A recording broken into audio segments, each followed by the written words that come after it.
Hello designer, let's start today's lesson.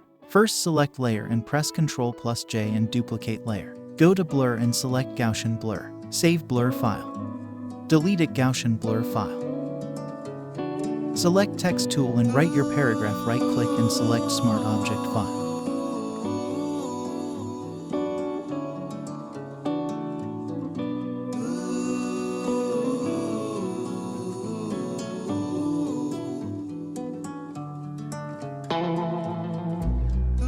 Go to Filter, Distort and Display, set on 10 on 10 and select Save File.